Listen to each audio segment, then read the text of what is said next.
Hi, and thanks for tuning in to LevelMaster. We thought we'd take this opportunity today to introduce you to our newest product, which is called the LevelMaster Container Lock. Let's have a look at the components that make up the container lock. First of all, on the right hand side you'll see a mounting base, that's essential.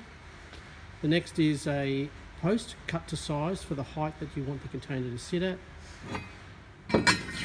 Thirdly, we've got our adjustable connector top.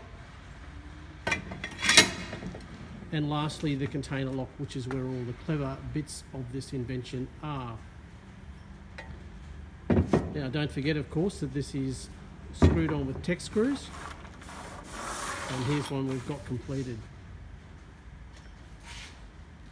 Next, we're going to show you how to install the container lock. Right, here we are at the container. Now we're going to show you how to install it. It can be installed in two ways. Either it can be installed beforehand by bolting down, or in this case what we're going to do here is install it into the container and then we're going to bolt it down afterwards. As you can see, Rob is now locating it into the container. He's then holding the lock mechanism and then securing it up against the container with our container lock. You can see that the stump is a little off the ground, and now he's securing it up onto the container.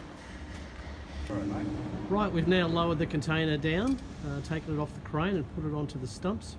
And the last thing we need to do now is make sure that the container is nice and level. You can see that Rob's just making some adjustments here. Obviously you'd use your leveling tool to do the job.